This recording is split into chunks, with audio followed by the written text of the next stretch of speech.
കാരണം അതിനകത്ത് ഒരുപാട് തിയറികൾ സാറ് ഡീപ്പായിട്ട് ഒരു കുഞ്ഞു കുട്ടികൾക്ക് പറഞ്ഞു കൊടുക്കുന്നുണ്ട്, സിമ്പിളായിട്ട് പറഞ്ഞു കൊടുക്കുന്നുണ്ട്. സോ അതെനിക്ക് വളരെ അധികം ഹെൽപ്ഫുൾ ആയിരുന്നു. എൻ്റെ പേര് വിനിൽ. ഞാൻ കണ്ണൂർ പയ്യാവൂരിൽ നിന്നാണ് വരുന്നത്. ഞാൻ നഴ്സിംഗ് 2014 പഠിച്ചിറങ്ങിയിരുന്നു. പിന്നീട് ഞാൻ ഇന്ത്യയിൽ പലയിടങ്ങളിലായി ഞാൻ വർക്ക് ചെയ്തു. അങ്ങനെ വർക്ക് ചെയ്തുകൊണ്ടിരുന്നപ്പോൾ എനിക്ക് പുറത്ത് പോകണമെന്ന ഒരാഗ്രഹം തോന്നി. കാരണം അത്രയും കാലം എനിക്ക് പുറത്ത് പോകണമെന്ന ഒരാഗ്രഹമില്ല. എൻ്റെ ഫാമിലിയൊക്കെ ആയിട്ട് ചുറ്റുപറ്റി നിൽക്കാനായിരുന്നു എനിക്ക് താല്പര്യം. പക്ഷേ പിന്നീട് എനിക്ക് പുറത്ത് പോകണമെന്ന ആഗ്രഹം തോന്നിയപ്പോൾ ഞാൻ പിന്നീട് ജോമോൻ സാറിനെ വിളിച്ചിരുന്നു. അപ്പം ജോമോൻ സാർ പറഞ്ഞു, നീ ഒരു കാര്യം ചെയ്ത് നീ നിന്റെ സീനിയേഴ്സിനോട് അവരുടെ അനുഭവങ്ങൾ ചോദിക്കുക. അപ്പോൾ ഞാൻ എൻ്റെ സീനിയേഴ്സൊക്കെ ആയിട്ട് ഡിസ്കസ് ചെയ്ത് കഴിഞ്ഞപ്പോൾ സീനിയേഴ്സ് പറഞ്ഞു, എല്ലാം കൊണ്ട് ഏറ്റവും നല്ല ഓപ്പർച്യൂണിറ്റി ഇപ്പോൾ ഉള്ളത് ആദ്യനാണ്. സോ അബുദാബി വരുവാണെങ്കിൽ നിനക്ക് ഒരുപാട് നല്ല എക്സോർബിറ്റന്റ് സാലറി കിട്ടും, അതേപോലെ നിനക്ക് ഒരുപാട് ലൈഫിൽ സെറ്റിൽ ആകാനും കഴിയും. സോ അങ്ങനെ ഞാൻ അതിന്റെ സീനിയേഴ്സും അതേപോലെ തന്നെ എൻ്റെ ഏറ്റവും കൂടി എന്നെ സപ്പോർട്ട് ചെയ്ത എൻ്റെ ബാച്ച്മേറ്റ്സ് ആയ ജിനോനെ ഞാൻ വിളിക്കുകയുണ്ടായി. അവനും ഇതേ ജോമോൻസ് അക്കാഡമിയിൽ നിന്നും പാസ്സായി വന്നതാണ്. സോ അവൻ്റെ എക്സ്പീരിയൻസുകൾ എന്നോട് ഷെയർ ചെയ്തപ്പോൾ എനിക്ക് അതേപോലെ പാസ്സാകാൻ കഴിയുമെന്നൊരു കോൺഫിഡൻസ് വന്നു. അങ്ങനെ ഞാൻ ക്ലാസ് ജോയിൻ ചെയ്തു ഓൺലൈനായിട്ട്.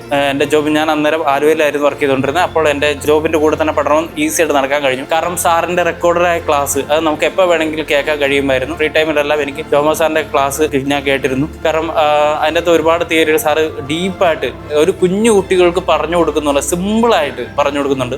സോ അതെനിക്ക് വളരെ അധികം ഹെൽപ്ഫുൾ ആയിരുന്നു. കാരണം ഇന്ന് എനിക്ക് ഒരു ഡോക്ടർ അല്ലെങ്കിൽ പോലും നമുക്കൊരു പേഷ്യൻ്റ് വന്നാൽ പോലും നമുക്ക് കൃത്യമായിട്ട് മനസ്സിലാക്കാൻ കഴിയും. അവരുടെ പെയിൻ പല ഭാഗത്ത് ലൊക്കേറ്റ് ചെയ്യും, എവിടെയാണ് എന്താണ് പെയിൻ എന്ന് പറയുമ്പോൾ നമുക്ക് ഏകദേശം മനസ്സിലാവും. ഏതാണ് ഡയഗ്നോസിസ് എന്ന് പറയുന്നത് വെച്ചാൽ സാറിൻ്റെ ക്ലാസ് അത്ര എഫക്റ്റീവ് ആയിരുന്നു എനിക്ക്. അതേപോലെ അശ്വതി മാഡം, ഞാനിപ്പം ഈ നിമിഷം വളരെയധികം ഓർക്കുന്നൊരു മാഡമാണ്. ആ മാഡം ഒരുപാട് കഷ്ടപ്പെട്ടിട്ടുണ്ട് നമ്മളൊന്ന് പറഞ്ഞ് മനസ്സിലാക്കാനൊക്കെ. എനിക്ക് ഇപ്പോഴും ആ മാഡത്തിൻ്റെ കഷ്ടപ്പാട് എനിക്ക് ഒരുപാട് മനസ്സിലാക്കാൻ കഴിയും. ആ മാഡത്തിന് ഒരുപാട് നന്ദി ഫസ്റ്റ് പറയാനുണ്ട്. ജോമോ സാറിനെ പോലെ തന്നെ ഒപ്പം എനിക്ക് നന്ദി പറയാനുള്ള അശ്വതി മാഡം. അശ്വതി മാഡത്തെ ഒരിക്കലും മറക്കില്ല. കാരണം അത്രയധികം മാഡം ഡീപ്പായിട്ട് ഓരോ കാര്യങ്ങൾ പഠിച്ച് നമുക്ക് പറഞ്ഞു തരുന്നുണ്ട്. ഞാൻ എല്ലാവർക്കും സജസ്റ്റ് ചെയ്യുന്ന ജോമോൻസ് അക്കാഡമിയുള്ളൂ. ഇനി നമുക്ക് തീരുമാനം എടുക്കാൻ ബുദ്ധിമുട്ടാണെങ്കിൽ ജോമോ സാറിനോട് നേരിട്ട് സംസാരിച്ച് കഴിഞ്ഞാൽ തന്നെ ജോമോൻ സാർ നമുക്ക് പറഞ്ഞുതരും. നമുക്ക് ഏതാണോ എവിടെയാണോ ഓപ്പർച്യൂണിറ്റി അത് നമുക്ക് കറക്റ്റായിട്ട് തന്നെ ജോമോൻ സാർ തന്നെ നമുക്ക് പറഞ്ഞു തരും. I strongly recommend Jomon's academy for the who wish to go abroad and who are the aspirants. നിങ്ങൾ ഒരിക്കലും ഡെസ്പറേറ്റ് അല്ല. I am damn sure Jomon sir എന്ത് പഠിപ്പിക്കുന്നത് അത് കൃത്യമായിട്ട് പഠിച്ചു കഴിഞ്ഞാൽ ഉറപ്പായിട്ട് പാസ്സാകും, സിമ്പിളായിട്ട് തന്നെ.